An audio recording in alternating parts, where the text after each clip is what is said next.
Cinta yang kudewakan ternyata hanya strategi bisnis baginya. Dia pikir aku domba lugu yang siap disembelih di altar pernikahan. Tanpa sadar dia sedang membangunkan singa betina yang akan mencabik habis masa depannya tepat saat dia merasa menang. Sembari bersiap mendengarkan kisah ini, yuk, absen dulu di kolom komentar, dari kota mana saja kalian menonton. Jangan lupa dukung channel ini dengan like dan subscribe ya, supaya kami makin semangat mempersembahkan cerita yang lebih menarik lagi. Malam itu, langit Jakarta terasa begitu pekat, seolah menyembunyikan rahasia besar yang belum siap kuterima. Jantungku berdegup kencang, bukan karena takut, melainkan karena rasa gembira yang meluap-luap. Di jok penumpang mobilku, tergeletak sebuah kotak jam tangan mewah edisi terbatas yang sudah kubungkus rapi dengan pita bludru berwarna biru tua. Itu adalah hadiah kejutan untuk calon suamiku. Seminggu lagi. Hanya tinggal 7 hari lagi sebelum aku resmi menyandang status sebagai istrinya. Rasanya seperti mimpi. Setiap kali memikirkan wajahnya, senyumku mengembang tanpa bisa ditahan. Dia adalah pria yang sempurna di mataku. Dia cerdas, tampan, dan yang paling penting, dia begitu sabar menghadapi mendiang ayahku dulu sebelum beliau meninggal dunia. Dia adalah orang kepercayaan ayah di perusahaan, dan sebentar lagi, dia akan menjadi pendamping hidupku sekaligus nahoda yang membantuku mengurus warisan besar keluarga kami. Aku ingin memberinya kejutan, hadir sebentar untuk menyerahkan hadiah ini dan memberikan kecupan selamat malam. Bodoh sekali aku waktu itu, berpikir bahwa kehadiranku akan menjadi kejutan manis. Padahal, akulah yang akan mendapatkan kejutan paling pahit dalam hidupku. Musik berdentum samar saat aku melangkah masuk ke lobi. Resepsionis yang mengenalku sebagai pemegang kartu anggota VVIP langsung mengangguk hormat. "Selamat malam, Bu. Bapak ada di ruang Platinum 3, sapanya sopan. Aku tersenyum, terima kasih. Jangan beritahu dia aku datang, ya. Aku ingin memberinya kejutan." Petugas itu tersenyum maklum dan membiarkanku lewat. Lorong menuju ruang Platinum terasa dingin, dilapisi karpet tebal yang meredam suara langkah kaki hak tinggiku. Semakin dekat ke pintu nomor 3, suara tawa riuh rendah dari dalam semakin terdengar jelas. Bau rokok mahal dan aroma alkohol menyeruak keluar dari celah ventilasi. Aku sudah mengangkat tangan, bersiap mengetuk pintu kayu jati yang kokoh itu. Namun, gerakan tanganku terhenti di udara saat mendengar namaku disebut. Bukan dengan nada penuh kasih sayang seperti yang biasa ia ucapkan di depanku, tapi dengan nada meremehkan yang disertai gelak tawa. Pintu itu tidak tertutup rapat. Ada celah kecil, sangat kecil, tapi cukup bagiku untuk mengintip dan mendengar semuanya. "Kau gila, bro? Benar-benar gila?" seru salah satu temannya. Lalu, suara calon suamiku terdengar. Suara bariton yang selama ini selalu menenangkan hatiku, kini terdengar tajam dan penuh kelicikan. "Kenapa harus gila? Ini namanya strategi," katanya dengan nada angkuh yang belum pernah kudengar sebelumnya. "Kalian pikir aku tahan pura-pura manis selama 2 tahun ini? Mengurus ayahnya yang sakit-sakitan, mendengarkan rengekan manja perempuannya, itu semua investasi." Darahku berdesir hebat. Apa maksudnya? Kakiku terasa dipaku ke lantai. Aku ingin lari, tapi telingaku memaksaku untuk tetap diam dan mendengarkan kehancuran hidupku sendiri. "Tapi dia pewaris tunggal grup Mahardika, bro. Kau yakin mau melepaskannya begitu saja?" tanya temannya lagi. Aku melihat dari celah pintu, calon suamiku sedang duduk bersandar di sofa kulit. Satu tangannya memegang gelas whisky, dan tangan lainnya merangkul pinggang seorang wanita. Mataku membelalak.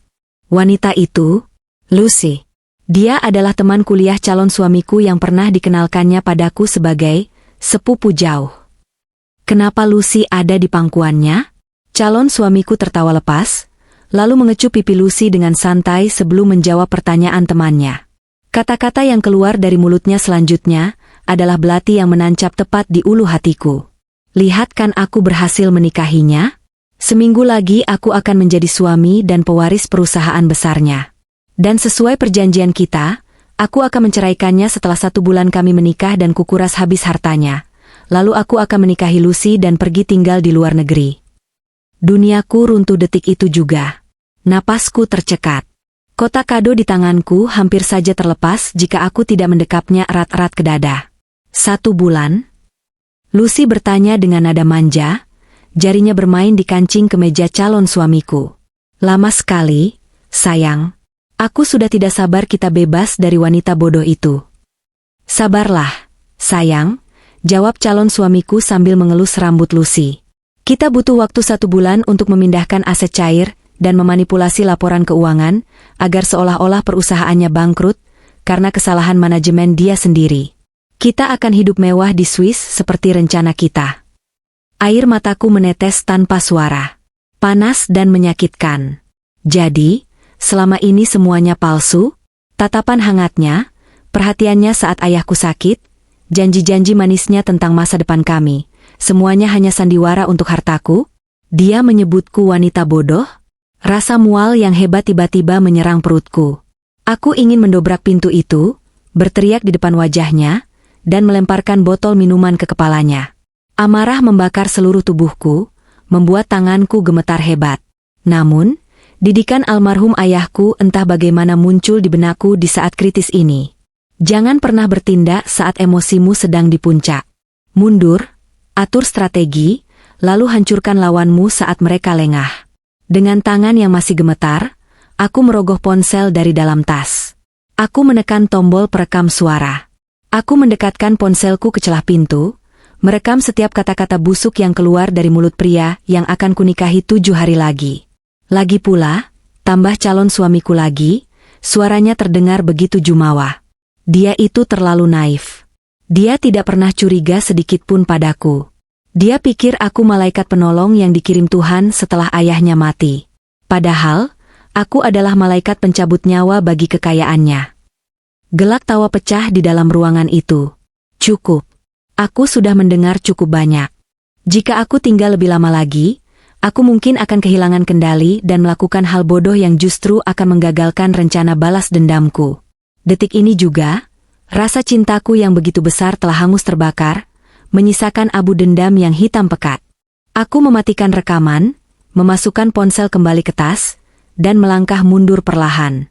Saat melewati resepsionis, aku berusaha sekuat tenaga memasang wajah datar, meski air mata sudah membasahi pipiku. Loh, Bu? Sudah mau pulang? Tidak jadi memberi kejutan? Tanya resepsionis itu bingung melihat kondisiku yang berantakan. Aku berhenti sejenak, menghapus air mataku kasar. Aku menoleh padanya dan memberikan senyum paling dingin yang pernah kuberikan. Kejutannya ditunda, jawabku singkat. Oh iya, tolong jangan beritahu siapapun aku datang ke sini malam ini. Anggap saja aku tidak pernah ada. Ini untukmu. Aku menyelipkan beberapa lembar uang ratusan ribu ke tangan resepsionis itu sebagai uang tutup mulut. Dia tampak bingung tapi mengangguk patuh. Aku berlari kecil menuju mobilku. Begitu masuk ke dalam, aku membanting pintu dan melempar kotak kado sialan itu ke jok belakang. Di dalam keheningan mobil, barulah pertahananku jebol. Aku berteriak sekeras-kerasnya, memukul setir mobil hingga tanganku sakit. Aku menangis meraung-raung, menumpahkan rasa sakit karena dikhianati oleh orang yang paling kucintai. Bayangan wajah ayahku melintas. Ayah, maafkan aku. Maafkan anakmu yang bodoh ini. Ayah sudah mempercayakan perusahaan dan aku padanya, tapi dia justru ingin menghancurkan segalanya. Tapi tidak. Aku tidak boleh hancur. Kau ingin bermain api, Mas? Bisikku lirih, suaraku parau. Baiklah. Akan kupastikan kau terbakar sampai menjadi abu. Kau bilang kau akan menceraikanku setelah 1 bulan? Tidak. Aku yang akan menentukan kapan permainan ini berakhir. Malam itu aku tidak tidur sama sekali. Mataku terpaku pada langit-langit kamar yang gelap, sementara rekaman percakapan busuk itu terus berputar ulang di kepalaku, lagi dan lagi. Setiap kata, setiap tawa, setiap hinaan yang dilontarkan calon suamiku dan selingkuhannya, Lucy, menjadi bahan bakar yang membuat mataku tetap nyalang hingga fajar menyingsing. Awalnya, aku berpikir untuk membatalkan pernikahan ini besok pagi. Aku ingin datang ke kantornya, melempar cincin pertunangan ke wajahnya, dan memecatnya dari posisi direktur keuangan. Tapi akal sehatku melarangnya. Saat ini, dia memegang kendali penuh atas keuangan perusahaan. Jika aku membatalkan pernikahan secara mendadak tanpa alasan yang masuk akal di mata publik dan pemegang saham, dia bisa saja memutarbalikkan fakta. Dia bisa menuduhku tidak stabil secara emosional, sebuah narasi yang sudah mulai dia bangun pelan-pelan sejak ayah meninggal. Lebih buruk lagi, dia punya akses ke semua rekening perusahaan. Jika dia tahu aku sudah tahu rencananya, dia bisa saja menggelapkan dana besar-besaran dan kabur ke luar negeri sebelum aku sempat menyeretnya ke penjara. Tidak, aku tidak boleh gegabah. Dia ingin sandiwara? Cahaya matahari pagi mulai menyelinap masuk dari celah tirai. Aku bangkit dari tempat tidur. Tubuhku terasa remuk redam meski tidak melakukan aktivitas fisik apapun. Aku berjalan ke kamar mandi, berdiri di bawah guyuran shower dingin. Air dingin menusuk kulitku, memaksaku untuk sadar sepenuhnya. Aku membiarkan air itu membasuh sisa-sisa air mata semalam. Mulai detik ini, tidak boleh ada lagi air mata untuk pria itu. Aku mulai memoleskan foundation, menutupi lingkaran hitam di bawah mataku. Aku memilih lipstik berwarna merah menyala, warna yang jarang kupakai karena calon suamiku bilang dia lebih suka aku tampil natural dan polos. Persetan dengan seleramu, gumamku sambil memulas bibirku. Warna merah ini adalah simbol keberanianku. Ini adalah cat perangku. Ponselku berdering. Nama, calon imamku hati merah 2, muncul di layar. Rasa mual kembali menyerang perutku melihat nama kontak yang dulu kubuat dengan penuh cinta itu. Halo, sayang. Selamat pagi, sapaku. Suaraku terdengar begitu meyakinkan, aku bahkan kagum pada kemampuan aktingku sendiri. Selamat pagi, sayang, jawabnya dari seberang sana. Suaranya terdengar serak, khas orang bangun tidur. Atau mungkin, khas orang yang habis mabuk dan berpesta semalaman. Maaf ya semalam aku tidak sempat mengabarimu setelah pesta selesai. Teman-temanku benar-benar membuatku tidak bisa memegang HP. Bohong. Kau tidak memegang HP karena tanganmu sibuk memegang Lucy. Tidak apa-apa, Mas. Aku mengerti kok. Namanya juga pesta bujang.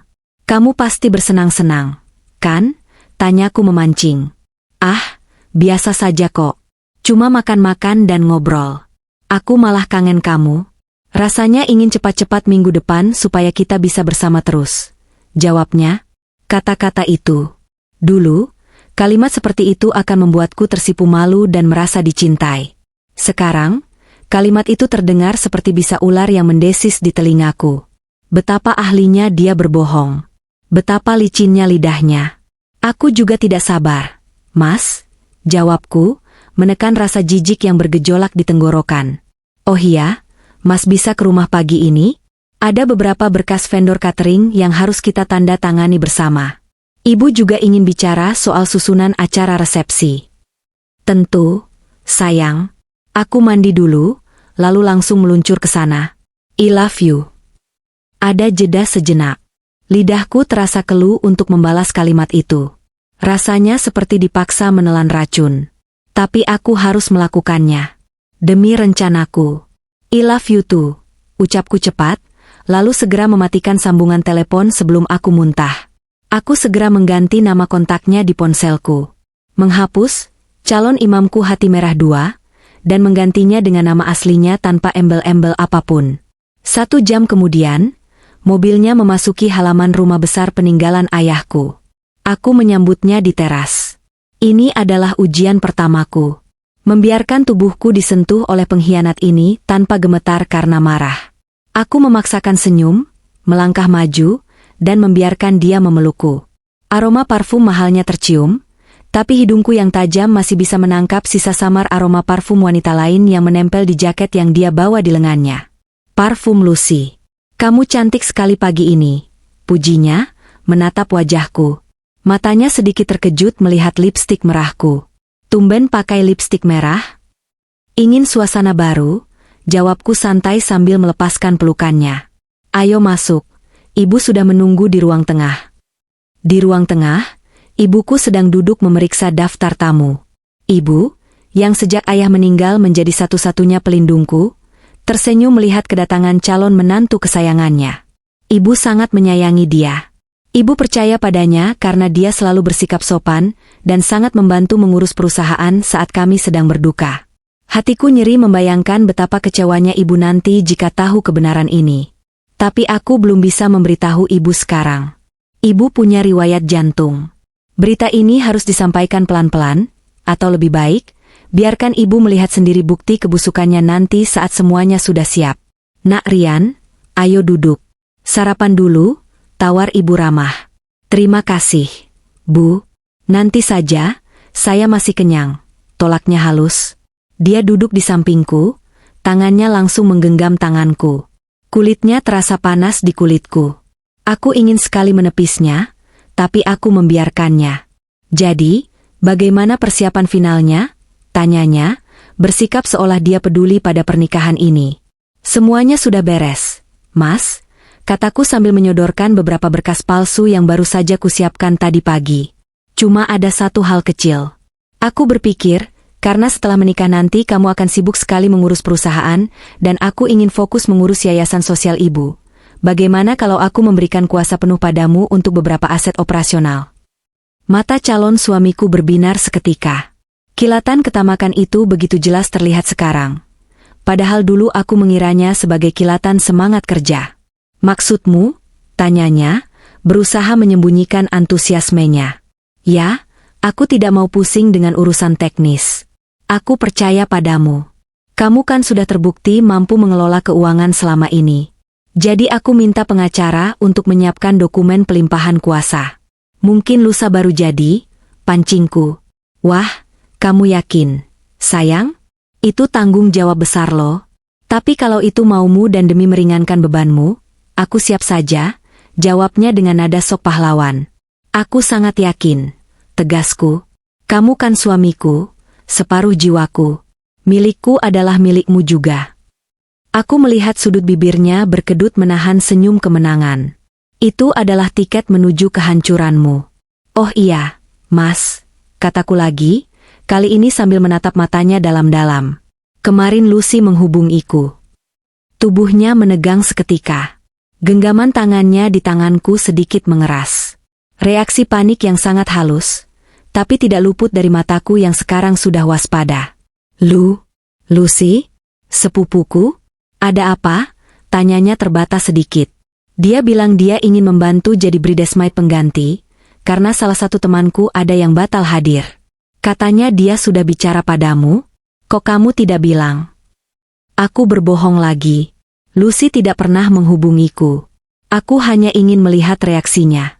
Wajahnya pucat pasi sejenak, lalu dia tertawa canggung. Oh, itu iya, dia sempat menyinggungnya. Aku lupa bilang karena saking sibuknya. Kamu tidak keberatan kan? Tentu saja tidak, jawabku manis. Ajak saja dia fitting baju nanti siang bersamaku. Aku ingin mengenal, sepupu, kesayanganmu itu lebih dekat. Begitu Rian pamit dari rumah dengan alasan ada meeting mendadak di kantor. Padahal aku yakin dia buru-buru menemui Lucy untuk menyamakan cerita mereka. Aku langsung bergerak. Waktu adalah kemewahan yang tidak kumiliki. Setiap detik sangat berharga. Aku mengunci pintu ruang kerjaku. Ruangan ini dulu milik ayah, penuh dengan buku-buku hukum dan bisnis. Aku mengambil ponsel keduaku, ponsel aman, yang tidak diketahui Rian, lalu menghubungi satu nomor yang kusimpan dengan nama samaran, Uncleben. Namanya sebenarnya Pak Darmawan, pengacara senior kepercayaan ayah yang sudah seperti paman bagiku. Dia satu-satunya orang yang tahu seluk-beluk warisan ayah dan satu-satunya orang yang kularang Rian untuk dekati dengan alasan, Pak Darmawan terlalu kolot dan sulit diajak kerjasama. Padahal, itu adalah taktik ayah dulu untuk menjaga ada satu pihak yang independen. Halo, Clarissa? Tumben telepon pakai nomor ini. Ada apa, Nak? Suara berat Pak Darmawan terdengar di seberang. Pak, saya butuh bantuan Bapak. Ini darurat. Dan tolong, jangan kaget, ucapku to the pound. Aku menceritakan semuanya. Singkat, padat, tanpa drama air mata. Tentang percakapan di klub malam itu, tentang rencana Rian dan Lucy, tentang penggelapan yang mungkin sudah terjadi. Hening lama di seberang sana. Aku tahu Pak Darmawan sedang syok, tapi profesionalismenya membuatnya cepat menguasai diri. Bajingan, desis Pak Darmawan pelan. Maafkan bahasa Bapak. Clarissa, kamu punya rekamannya? Punya, Pak. Sudah saya backup di cloud tersembunyi. Bagus. Dengar, Nak, Kita harus bergerak cepat tapi senyap. Jangan sampai dia curiga kamu tahu.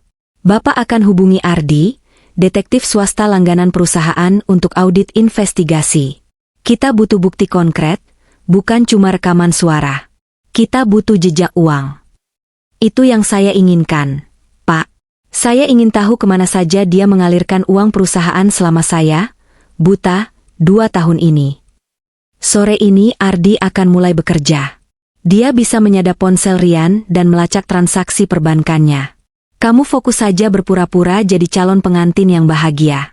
Semakin dia merasa aman, semakin ceroboh dia. Besok pagi Bapak akan ke rumahmu lewat pintu belakang. Kita susun dokumen, jebakan, yang kamu rencanakan itu. Terima kasih, Pak. Setelah menutup telepon, aku merasa sedikit lebih lega. Setidaknya aku tidak sendirian dalam perang ini. Malam harinya, aku mendapat email terenkripsi dari Ardi, sang detektif. Lampirannya membuat mataku terbelalak. Laporan awal. Ardi bergerak sangat cepat. Atau mungkin Rian memang seceroboh itu karena merasa tidak ada yang mengawasi. Ada foto-foto. Rian dan Lucy makan siang di restoran terpencil di pinggir kota siang tadi. Mereka terlihat berdebat serius, wajah Rian tampak tegang, sementara Lucy terlihat merajuk. Pasti membahas soal undangan, fitting baju dariku. Tapi yang lebih mengejutkan adalah data mutasi rekening. Ada aliran dana rutin setiap bulan dari pos, biaya operasional tak terduga, ke sebuah rekening atas nama perusahaan cangkang di Singapura. Nominalnya fantastis. Ratusan juta setiap bulan selama setahun terakhir. Dan pemilik perusahaan cangkang itu, namanya disamarkan, tapi Ardi berhasil melacak afiliasinya. Lucy Andini. Jadi, Lucy bukan sekadar selingkuhan. Dia adalah penampung uang hasil curian Rian. Mereka benar-benar tim yang solid dalam merampokku. Di halaman terakhir laporan itu, ada sebuah fakta yang membuat darahku mendidih lebih panas dari sebelumnya. Lucy Andini ternyata memiliki hubungan darah dengan Pak Broto, salah satu pemegang saham minoritas yang dulu pernah mencoba menggulingkan ayah dari kursi direksi tapi gagal. Ini bukan sekadar perselingkuhan asmara. Ini adalah kudeta terencana. Pak Broto pasti menggunakan Rian dan Lucy sebagai pion untuk menghancurkan grup Mahardika dari dalam, lalu mengambil alih saat perusahaan kolaps. Rian hanyalah anjing penjaga yang mereka beri tulang berupa janji hidup mewah, sementara otak di balik semua ini jauh lebih besar. Aku melempar tabletku ke kasur. Gila. Aku dikelilingi serigala berbulu domba. Jika aku terlambat tahu sedikit saja, bukan hanya hartaku yang habis, tapi warisan kerja keras ayah seumur hidup akan jatuh ke tangan musuh bebuyutannya. Ponsel utamaku bergetar. Pesan dari Rian. Sayang, besok Lucy bisa ikut fitting jam 1 siang. Dia senang sekali kamu ajak. Sampai ketemu besok ya, calon istriku. Mimpi indah. Aku menatap layar ponsel dengan tatapan dingin. Mimpi indah? Tidak. Rian, kau yang sedang bermimpi. Dan aku yang akan menjadi mimpi burukmu saat kau bangun nanti. 3 hari sebelum pernikahan. Atmosfer di rumah semakin sibuk. Dekorasi mulai dipasang, catering mulai berdatangan untuk persiapan. Di tengah kesibukan itu, aku dan Pak Darmawan duduk di ruang kerja ayah, menghadapi tumpukan dokumen. Rian sedang dalam perjalanan ke sini, kupanggil dengan alasan mendesak untuk tanda tangan berkas kuasa yang kujanjikan. Ini mahakarya, Clarissa, kata Pak Darmawan sambil tersenyum miring, menyerahkan sebuah map tebal berwarna biru. Secara kasat mata, ini terlihat seperti dokumen pelimpahan hak kuasa pengelolaan aset yang sangat menguntungkan dia. Judulnya besar-besar, pasal-pasal awalnya memberikan dia wewenang luar biasa. Aku membuka map itu. Tapi, lanjut Pak Darmawan, menunjuk halaman tengah yang kertasnya sedikit berbeda teksturnya namun tak kasat mata. Di sini terselip perjanjian pranikah adendum. Klausulnya mematikan. Pihak kedua, Rian, menyetujui bahwa jika terbukti melakukan tindakan asusila, perselingkuhan, atau tindak pidana penipuan dan penggelapan terhadap pihak pertama, kamu, atau aset perusahaan, maka seluruh hak kuasanya gugur otomatis, dan dia wajib mengembalikan seluruh kerugian ditambah denda 500% dari nilai kerugian. Jika tidak sanggup membayar, dia bersedia dipidana dan seluruh aset pribadinya disita tanpa pengadilan. Dan yang paling penting, Pak Darmawan menunjuk paragraf kecil di bagian bawah. Dengan menandatangani dokumen ini, dia juga mengakui bahwa segala utang yang timbul akibat tindakannya adalah tanggung jawab pribadi, bukan harta gonogini. Sempurna, gumamku. Dia pasti tidak akan membaca sampai sedetail ini. Dia terlalu arogan dan merasa sudah menang. Tak lama kemudian, terdengar suara mobil Rian. Pak Darmawan segera merapikan berkas-berkas lain agar terlihat seperti tumpukan kerjaan biasa. Rian masuk dengan wajah sumringah, meski ada sedikit guratan lelah di matanya. Mungkin lelah menenangkan Lucy yang makin rewel. Sayang, Pak Darmawan. Rian tampak kaget melihat pengacara tua itu ada di sana. Wajahnya sempat menegang waspada. Selamat siang, Pak Rian, sapa Pak Darmawan datar. Saya di sini diminta Ibu Clarissa untuk legalisasi dokumen pelimpahan kuasa yang Bapak minta. Rian menatapku, meminta konfirmasi. Aku tersenyum lebar, menghampirinya dan menggandeng lengannya. Iya, Mas. Aku paksa Pak Darmawan datang hari ini juga. Aku mau semuanya beres sebelum kita sibuk resepsi, jadi pas honeymoon nanti aku benar-benar bebas tugas. Kamu tidak keberatan kan langsung tanda tangan sekarang? Kecurigaan di mata Rian memudar, digantikan oleh kilatan rakus yang sudah sangat kuhafal. Dia melihat map biru itu seperti melihat peti harta karun. Tentu saja tidak. Sayang, kamu ini gerak cepat sekali, pujinya, lalu duduk di hadapan Pak Darmawan. Pak Darmawan menyodorkan map itu. Silakan dibaca dulu, Pak Rian. Ini dokumen standar pelimpahan wewenang operasional. Cukup tebal karena mencakup banyak anak perusahaan. Rian membalik halaman depan dengan cepat. Dia membaca judul-judul pasal yang memang sengaja dibuat bombastis. Pasal 1, hak penuh pengelolaan keuangan. Pasal 2, wewenang penjualan aset non-produktif. Dia tersenyum. Matanya berbinar. Dia merasa sudah menjadi raja. Ponsel Rian bergetar terus-menerus di atas meja. Nama, Lucy sepupu, muncul di layar. Rian melirik gelisah. Angkat saja dulu kalau penting. Mas, kataku polos. Ah, tidak usah. Lucy cuma tanya soal warna sepatu untuk besok. Cerewet sekali dia. Elaknya cepat, lalu mematikan ponselnya. Kecerobohan fatal. Dia ingin cepat-cepat menyelesaikan urusan ini agar bisa kembali meladeni Lucy. Ya sudah, saya tanda tangan di mana? Tanya Rian tak sabar. Dia tidak membaca bagian tengah. Dia melewatkan halaman-halaman krusial yang berisi jebakan mautku. Dia hanya memindai poin-poin yang menguntungkan dirinya. Di sini, Pak. Dan paraf di setiap halaman pojok kanan bawah, tunjuk Pak Darmawan. Jantungku berdegup kencang saat melihat penarian menari di atas kertas. Setiap goresan tintanya adalah paku yang dia tancapkan sendiri ke peti matinya. 1 halaman. 2 halaman. Halaman jebakan. Dia memarafnya tanpa melihat. Selesai. Rian menutup map itu dengan lega, lalu menatapku dengan tatapan kemenangan yang terselubung. Terima kasih kepercayaannya, sayang. Aku janji akan menjaga amanah ini. Kau tidak akan sempat menjaganya, Rian, batinku dingin. Karena dokumen itu baru akan aktif setelah kita sah menikah, dan akan langsung menjadi senjata pembunuhmu 5 menit setelahnya. Aku percaya padamu, Mas, jawabku lembut. Sekarang, kamu bisa pergi kan? Katanya mau ambil jas pengantin. Iya, aku harus buru-buru. Pak Darmawan, terima kasih ya. Ucapnya basa-basi, lalu mencium keningku sekilas dan bergegas pergi. Dia bahkan lupa membawa salinan dokumennya saking senangnya. Begitu mobil Rian hilang dari pandangan, aku dan Pak Darmawan saling bertatapan. Pak Darmawan menghela napas panjang. Dia sudah masuk perangkap. Nak, dokumen ini sah secara hukum.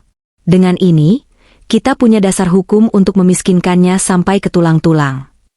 Aku menatap map biru itu. Senjata pamungkasku sudah siap. Sekarang, tinggal 1 langkah lagi sebelum eksekusi mati. Besok adalah acara fitting baju dan makan siang, akrab, dengan Lucy. Saatnya Ratu menemui Dayang pengkhianat dan memberinya sedikit hidangan pembuka sebelum pesta utama. Aku akan membuat mental mereka goyah, membuat mereka saling curiga, sehingga saat hari H tiba, Mereka sudah terlalu rapuh untuk melawan. Tunggu aku, Lucy, desisku pelan. Akan kubuat kau menyesal pernah dilahirkan.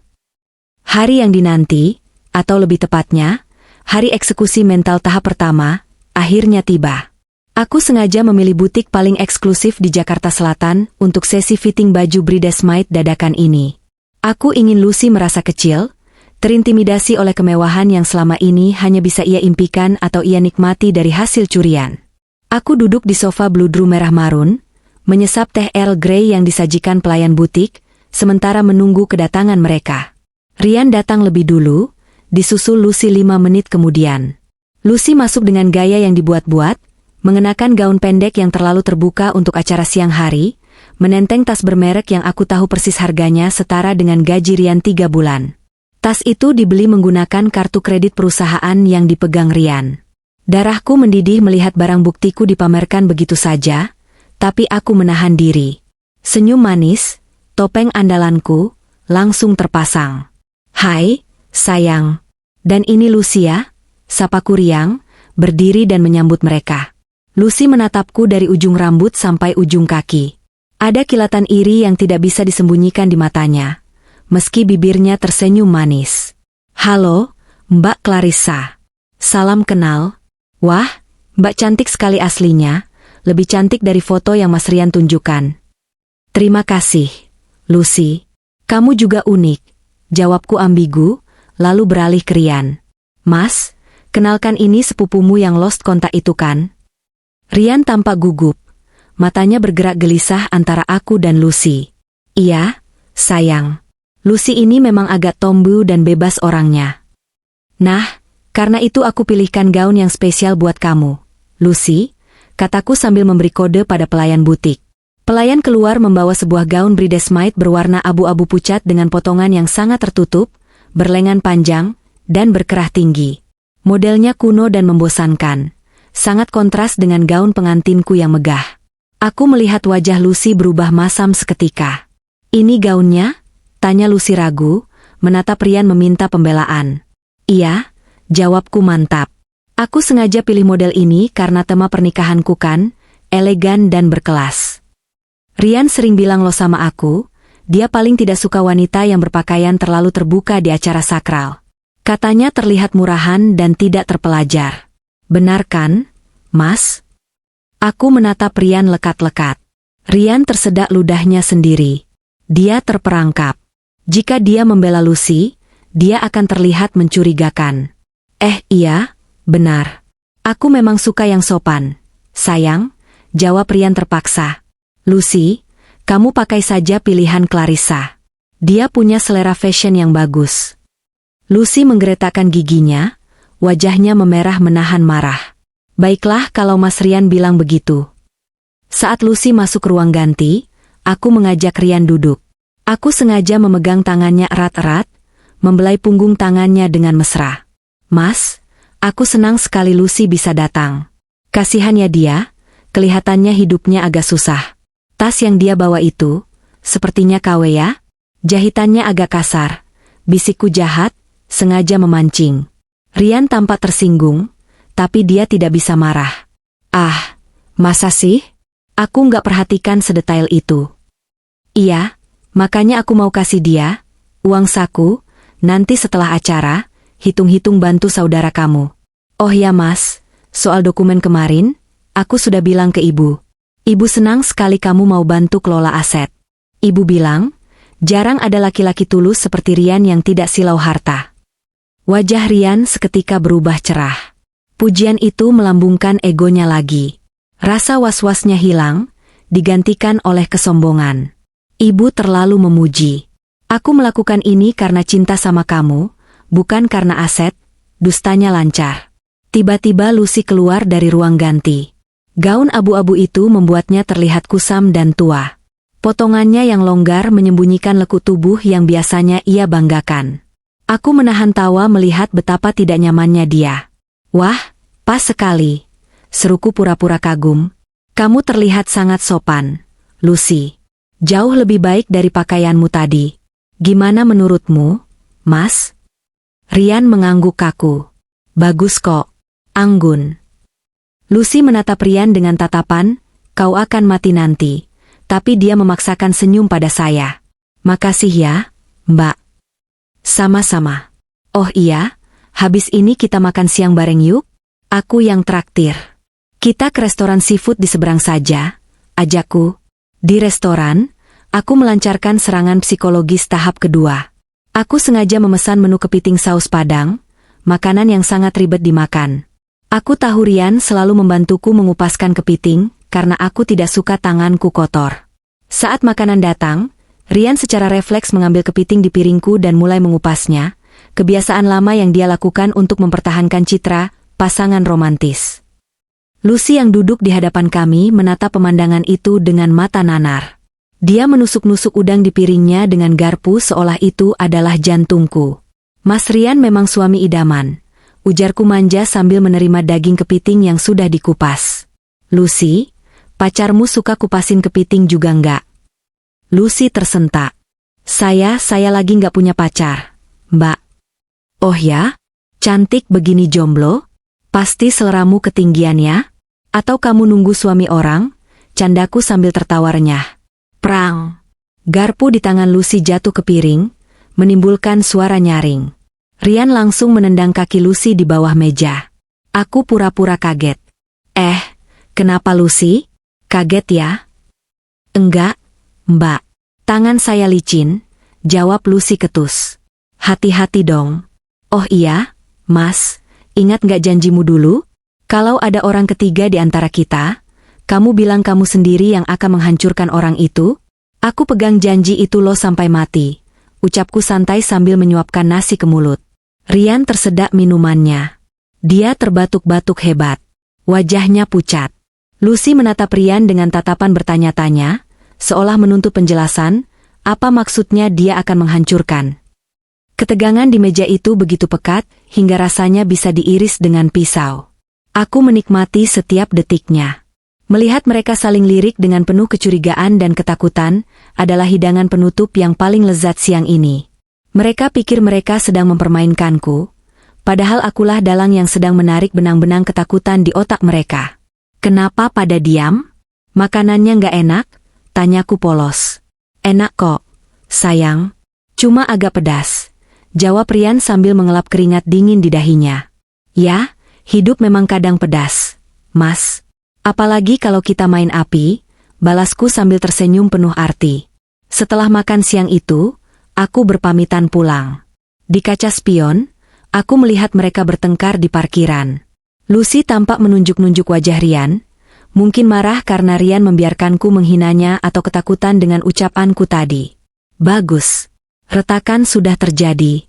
Besok adalah hari haji saat mental mereka sedang kacau dan saling tidak percaya, aku akan memberikan pukulan terakhir yang mematikan. Hari Sabtu. Gedung pernikahan termewah di Jakarta sudah disulap menjadi taman surga dengan ribuan bunga mawar putih impor. Lampu kristal menggantung megah, memantulkan cahaya ke segala penjuru. Ratusan tamu undangan dari kalangan elit bisnis, pejabat, hingga selebritas sudah memenuhi ruangan. Wartawan berbaris rapi di area khusus, siap mengabadikan pernikahan tahun ini. Aku berdiri di depan cermin besar di ruang rias pengantin. Gaun putih berekor panjang membalut tubuhku dengan sempurna. Riasan wajahku flawless, menyembunyikan wajah asli seorang wanita yang siap menuntut balas. Di belakangku, ibu menangis haru sambil merapikan veil di kepalaku. Ibu bangga sekali sama kamu, nak. Ayah pasti melihat dari surga. Kamu mendapatkan laki-laki yang tepat, isak ibu. Hatiku nyeri mendengar itu. Maafkan aku, Bu. Hari ini ibu akan menangis. Tapi bukan tangis bahagia. Aku harus menghancurkan mimpi ibu demi menyelamatkan masa depan kita. Aku memeluk ibu erat, menyerap kekuatannya. Apapun yang terjadi nanti, ibu harus percaya sama Clarissa ya. Clarissa sayang banget sama ibu, bisikku. Ibu mengangguk, meski tampak bingung dengan nada bicaraku yang terdengar getir. Tentu saja, sayang. Pintu terbuka. Wedding organizer memberi kode. Saatnya masuk ke arena pembantaian. Musik orkestra mulai mengalun, memainkan lagu wedding march yang klasik. Pintu besar ballroom terbuka perlahan. Cahaya blitz kamera langsung menyambar-nyambar. Aku melangkah masuk, menggandeng lengan Pak Darmawan yang menggantikan posisi ayah. Di ujung altar sana, Rian berdiri gagah dengan tuxedo hitam rancangan desainer ternama. Wajahnya berseri-seri, senyum kemenangan terpampang jelas. Di matanya, aku bukan pengantin wanita. Aku adalah brankas berjalan yang kuncinya sebentar lagi akan ia miliki. Di deretan kursi depan, aku melihat Lucy duduk dengan gaun abu-abu pilihanku. Wajahnya masam namun ia berusaha tersenyum saat kamera menyorotnya. Dia pasti sudah membayangkan besok Rian akan menceraikanku.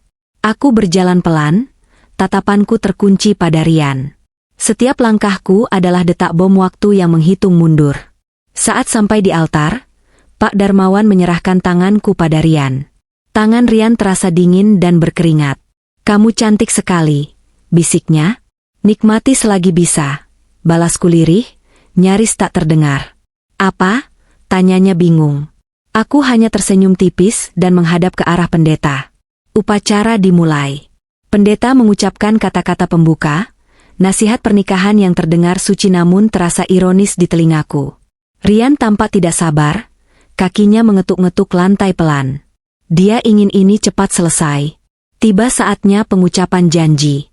"Saudara Rian Andika, apakah Anda bersedia menerima Clarissa Mahardika sebagai istri Anda, dalam suka maupun duka, kaya maupun miskin, sehat maupun sakit, hingga maut memisahkan?" tanya pendeta. Dengan lantang dan penuh percaya diri, Rian menjawab, "Saya bersedia." Pendeta beralih padaku. Suasana hening. Semua mata tertuju padaku.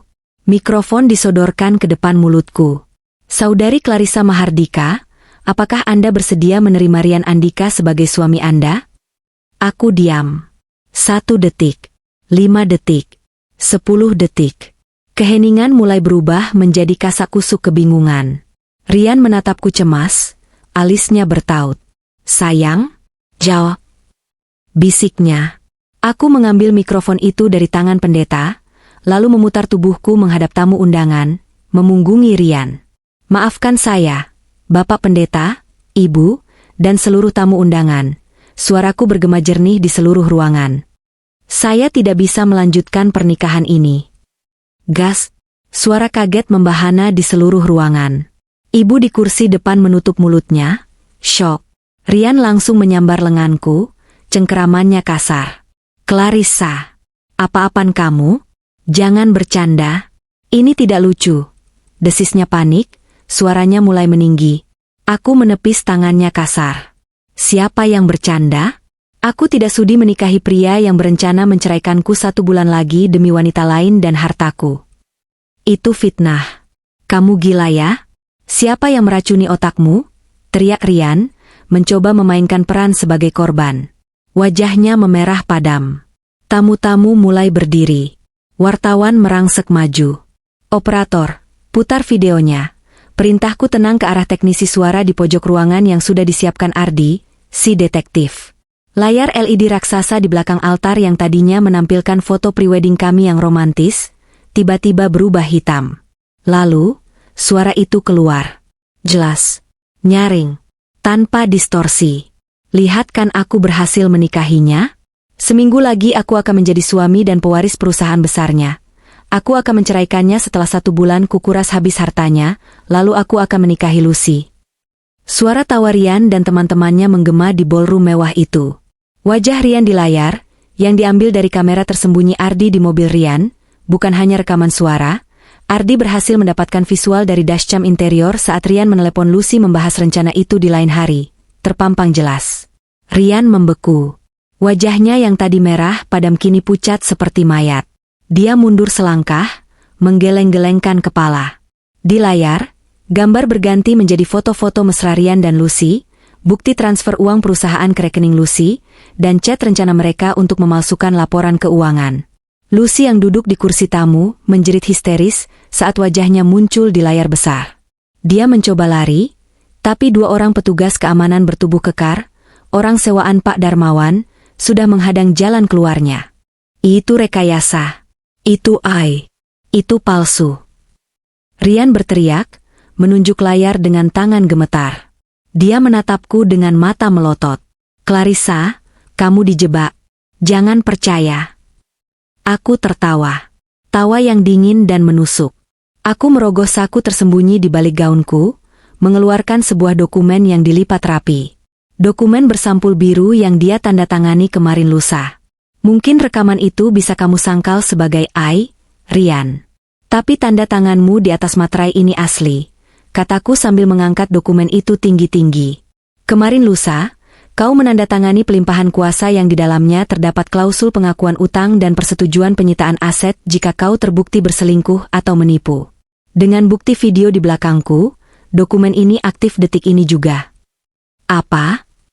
Tidak mungkin. Rian ternganga. Kakinya lemas. Dia baru sadar dia telah menandatangani surat kematiannya sendiri tanpa membacanya. Dan satu lagi, tambahku, menatap ke arah pintu masuk utama. Polisi sudah menunggu di luar. Laporan penggelapan dana perusahaan sebesar 5 miliar rupiah sudah masuk pagi ini. Bukti aliran dana ke rekening Lucy Andini sudah valid. Pintu ballroom terbuka kasar. 4 orang polisi berseragam masuk, didampingi Ardi. Mereka berjalan tegap menuju altar. Suasana chaos. Ibu pingsan dan segera dibopong oleh kerabat. Kilatan kamera wartawan semakin gila, merekam kehancuran seorang Rian Andika yang terjadi secara live. Rian menatap polisi yang mendekat, lalu menatapku. Tatapannya berubah dari kaget menjadi benci. Dia menerjang ke arahku. Dasar wanita ular. Kau jebak aku. Tapi sebelum tangannya menyentuhku, Pak Darmawan sudah pasang badan, dan polisi langsung membekuk Rian, memelintir tangannya ke belakang. Borgol besi berbunyi klik, mengunci pergelangan tangannya. Lepaskan. Saya tidak bersalah. Clarissa, tolong. Kita bisa bicara. Rian mulai meracau, keberaniannya lenyap berganti kepanikan luar biasa. Aku melangkah mendekati Rian yang sudah berlutut ditahan polisi. Aku menatap matanya dalam-dalam. Tidak ada lagi cinta. Yang ada hanya rasa puas yang luar biasa. Aku melepas cincin pertunangan bertahta berlian di jari manisku. Kau benar, Rian. Aku memang ular. Ular yang kau bangunkan dari tidurnya. Selamat menikmati bulan madumu di penjara. Aku menjatuhkan cincin itu tepat di depan wajahnya, lalu berbalik badan. Aku berjalan menuruni altar, melewati Lucy yang sedang menangis meraung-raung saat digiring polisi wanita. Gaun pengantinku menyapu lantai, seolah menyapu bersih semua sampah dari hidupku. Aku tidak menoleh lagi. Pernikahan ini batal, tapi hidup baruku sebagai wanita yang tak terkalahkan baru saja dimulai. Kekacauan di gedung pernikahan itu hanyalah permulaan dari badai besar yang sesungguhnya. Setelah polisi membawa Rian dan Lucy pergi seperti sampah yang harus dibuang, fokus utamaku langsung beralih pada ibu. Tubuh rentanya tidak kuat menahan guncangan fakta yang begitu brutal. Aku menemani ibu di dalam ambulans, menggenggam tangannya yang dingin sepanjang perjalanan menuju rumah sakit. Gaun pengantinku yang megah dan berekor panjang memenuhi ruang sempit ambulans, terlihat konyol dan ironis di tengah situasi genting ini. Riasan wajahku mungkin masih utuh, tapi hatiku berantakan melihat satu-satunya orang yang kucintai kini terbaring lemah dengan selang oksigen di hidungnya. Maafkan Clarissa, Bu, bisikku berulang kali, meski ibu belum sadarkan diri. Malam itu aku habiskan di rumah sakit. Berita tentang pernikahan berdarah grup Mahardika sudah meledak di semua saluran berita dan media sosial. Ponselku bergetar tanpa henti, ribuan notifikasi masuk. Ada yang menghujat Rian, ada yang mengasihani aku, dan ada juga analisis-analisis sok tahu dari netizen. Aku mematikan ponselku. Aku tidak butuh simpati dunia maya. Aku hanya butuh ibu sadar. Keesokan harinya, ibu siuman. Saat dokter mengizinkan aku masuk, ibu menatapku dengan mata berkaca-kaca. Tidak ada kemarahan di sana, hanya kesedihan yang mendalam. Kenapa kamu tidak bilang sama ibu dari awal? Nak? Tanya ibu lirih, suaranya parau. Aku duduk di tepi ranjang, mencium tangan keriputnya. Kalau aku bilang, ibu pasti akan langsung melabrak mereka.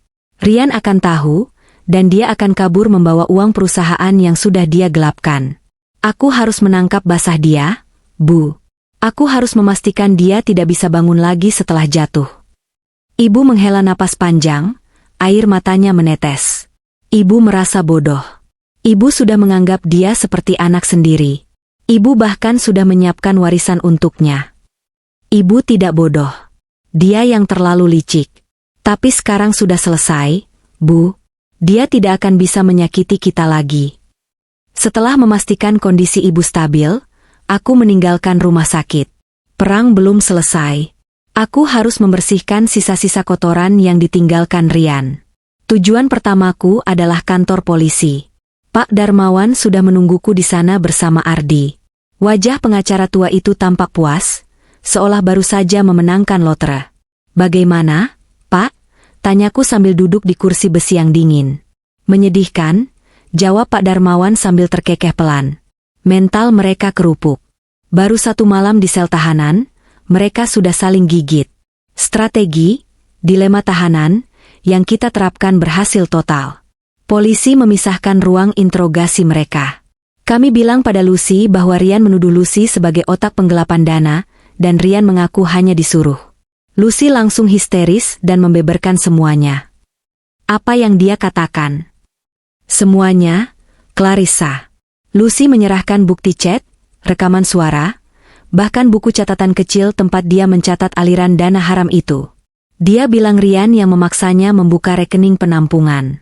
Dia bilang Rian yang merencanakan skenario untuk membuatmu depresi setelah menikah agar kamu menyerahkan kendali perusahaan sepenuhnya.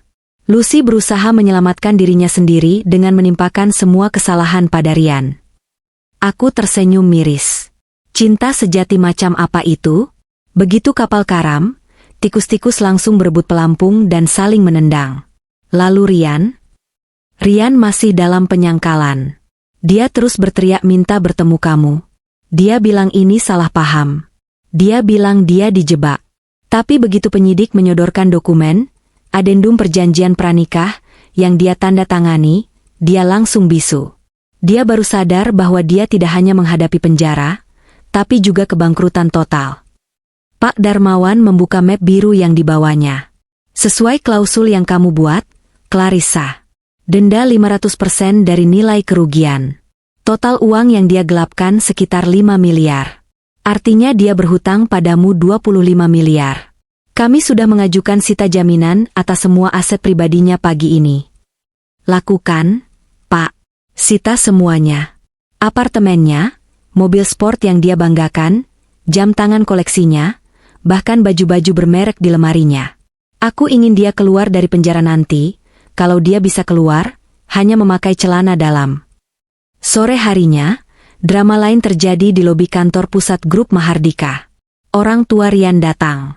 Mereka yang selama ini bersikap angkuh dan sering menyindirku kurang pandai mengurus rumah tangga, kini datang dengan wajah memelas. Ibunya Rian menangis meraung-raung di lobi, memohon agar satpam membiarkan mereka bertemu denganku. Aku melihat mereka dari CCTV di ruanganku di lantai teratas. Hatiku sudah membatu. Dulu, aku mungkin akan luluh dan merasa kasihan. Tapi aku ingat bagaimana ibunya Rian pernah berbisik pada Lucy di sebuah acara makan malam, saat aku sedang ke toilet, bahwa Lucy lebih cocok menjadi menantunya daripada aku yang terlalu sibuk bekerja. Mereka semua sama saja. Komplotan benalu. Suruh mereka pulang, perintahku pada kepala keamanan lewat interkom. Bilang pada mereka, urusan Rian adalah urusan hukum. Jika mereka terus membuat keributan, aku akan menuntut mereka atas tuduhan gangguan ketertiban dan pencemaran nama baik. Dan ingatkan mereka, jika mereka ikut menikmati uang hasil kejahatan Rian, mereka juga bisa terseret jadi tersangka penadah. Mendengar ancaman itu disampaikan oleh satpam, nyali mereka ciut. Mereka pergi dengan sumpah serapah, menyumpahiku sebagai wanita kejam yang tidak punya hati. Biarlah. Lebih baik aku menjadi wanita kejam yang berdaulat, daripada menjadi wanita baik hati yang diinjak-injak. Hari-hari berikutnya adalah rangkaian kemenangan berturut-turut. Audit forensik yang dilakukan tim Ardi menemukan lebih banyak bukti. Ternyata Rian juga menerima suap dari beberapa vendor untuk meloloskan proyek-proyek berkualitas rendah. Pantas saja beberapa proyek konstruksi kami belakangan ini sering bermasalah. Dia benar-benar kanker yang menggerogoti perusahaan ayah dari dalam. Berita penangkapan Rian dan Lucy menjadi topik hangat selama seminggu penuh. Publik yang awalnya terbelah, kini berbalik mendukungku 100% setelah rekaman CCTV di klub malam itu bocor, secara misterius, ke akun gosip, terima kasih, Ardi. Rian dicap sebagai gold digger paling memalukan, sementara Lucy dihujat sebagai pelakor tak tahu diri. Aku duduk di kursi kebesaranku, menatap cakrawala Jakarta dari balik dinding kaca. Di meja kerjaku, menumpuk berkas-berkas pemecatan. Bukan hanya Rian. Aku memecat sekretaris Rian yang ternyata tahu soal perselingkuhan itu tapi diam saja. Aku memutus kontrak dengan vendor-vendor nakal yang menyuap Rian. Aku melakukan bersih-bersih, besar-besaran. Grup Mahardika sedang berdarah-darah karena skandal ini. Saham kami sempat anjlok. Tapi aku tidak peduli. Ini adalah rasa sakit yang diperlukan untuk sembuh. Seperti memotong daging yang busuk agar infeksi tidak menyebar ke seluruh tubuh. Kehancuran Rian sudah total. Karirnya tamat, reputasinya hancur lebur, hartanya disita, dan dia menghadapi ancaman hukuman penjara minimal 10 tahun. Lucy pun setali 3 uang, dia dipecat dari pekerjaannya, dikucilkan oleh keluarganya sendiri karena malu, dan harus mendekam di sel wanita yang dingin. Mereka ingin menghancurkanku dalam 1 bulan setelah menikah? Maaf, Rian. Aku menghancurkanmu hanya dalam 1 hari pernikahan. 1 bulan kemudian. Seharusnya, jika skenario Rian berjalan mulus, hari ini adalah hari di mana dia akan mengajukan gugatan cerai padaku. Hari di mana dia akan menendangku keluar dari rumahku sendiri, dan membawa Lucy masuk sebagai nyonya baru. Tapi kenyataan berkata lain. Hari ini, aku melangkah masuk ruang rapat direksi dengan setelan blazer hitam yang dijahit sempurna di tubuhku, sepatu hak tinggi stiletto yang mengetuk lantai marmer dengan irama tegas, dan rambut yang dipotong pendek sebahu, simbol buang sial dan awal yang baru. Para pemegang saham, yang didominasi oleh bapak-bapak tua yang dulu meragukan kemampuanku dan lebih memihak Rian, kini duduk diam. Tidak ada lagi tatapan meremehkan. Yang ada hanya tatapan segan, bahkan sedikit takut. Mereka sudah melihat apa yang kulakukan pada Rian. Mereka tahu, putri manis Pak Mahardika sudah mati. Yang duduk di kursi utama sekarang adalah Clarissa Mahardika, sang wanita besi. Selamat pagi, bapak-bapak, sapaku dingin, tanpa senyum basa-basi. Aku meletakkan tabletku di meja. Agenda hari ini tunggal, restrukturisasi total manajemen dan laporan pemulihan aset, bukaku tegas. Rapat berjalan lancar. Tidak ada interupsi, tidak ada bantahan konyol. Aku memaparkan data pemulihan uang yang digelapkan Rian. Berkat dokumen, jebakan, itu, kami berhasil menyita aset Rian dengan cepat sebelum dia sempat memindah tangankannya. Uang perusahaan kembali 90%, sisanya akan ditutup dari pelelangan aset pribadi Rian minggu depan. Satu hal lagi, kataku sebelum menutup rapat. Aku menatap Pak Broto, paman Lucy yang menjadi dalang di balik layar. Wajahnya pucat, keringat dingin mengalir di pelipisnya. Dia pikir aku tidak tahu keterlibatannya karena namanya tidak ada di berkas kepolisian. Pak Broto, panggilku lembut tapi mematikan. "Ya, Bu Clarissa," jawabnya gugup. "Saya menerima surat pengunduran diri Bapak pagi ini. Saya setujui. Terima kasih atas pengabdiannya selama ini. Dan audit investigasi untuk departemen Bapak akan dimulai besok. Semoga tidak ada temuan menarik seperti kasus Rian, ya?" Pak Broto gemetar. Dia tahu dia sudah tamat.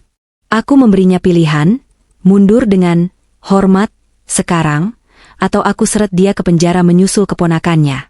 Dia mengangguk cepat, membereskan barang-barangnya, dan keluar dari ruangan dengan kepala tertunduk. Satu musuh lagi tumbang.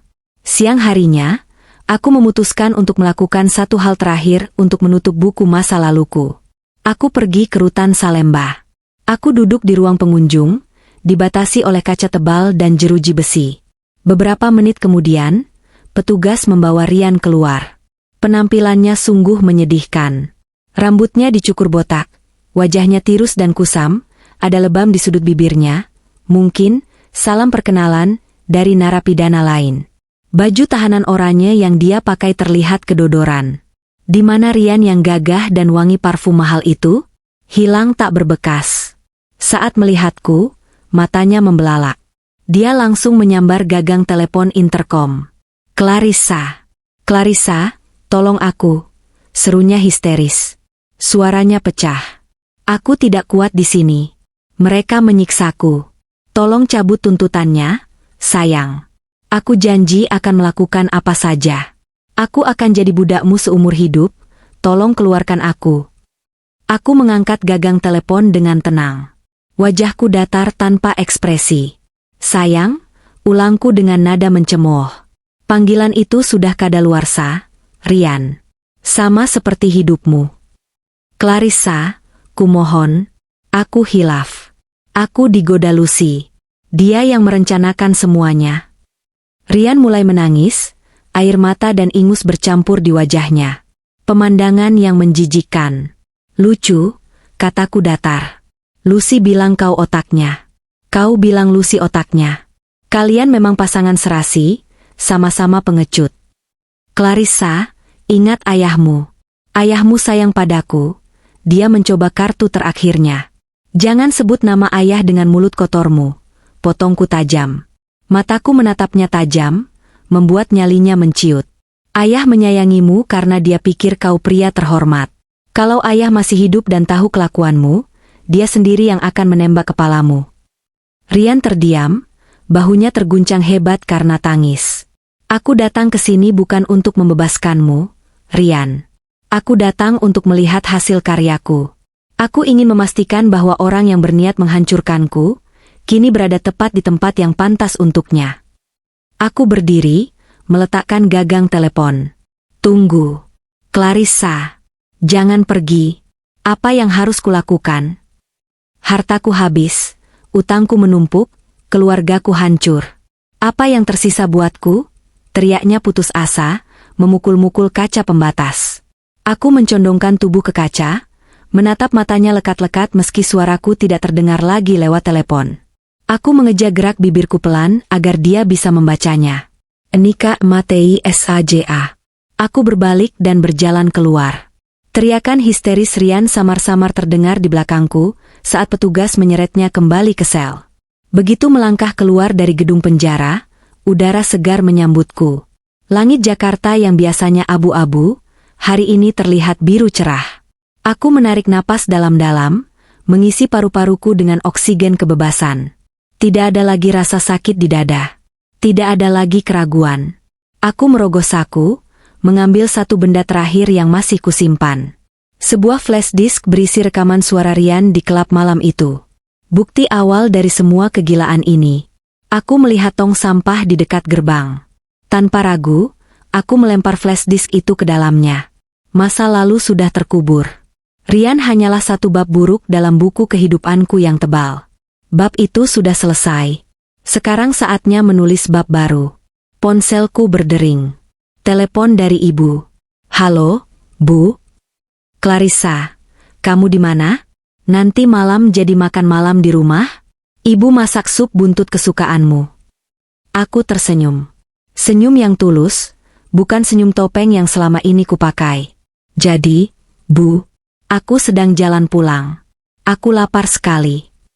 Aku menutup telepon, masuk ke dalam mobil sedan hitamku, dan duduk di balik kemudi. Aku melihat pantulan wajahku di kaca spion. Ada garis tegas di rahangku yang dulu tidak ada. Ada sorot tajam di mataku yang dulu sayu. Aku bukan lagi putri manja yang butuh pangeran berkuda putih. Aku adalah ratu yang membangun kerajaannya sendiri di atas puing-puing pengkhianatan. Dan kerajaanku ini tidak akan pernah runtuh lagi. Aku menginjak pedal gas, melaju membelah jalanan, meninggalkan penjara dan masa lalu di belakangku, menuju masa depan yang sepenuhnya milikku.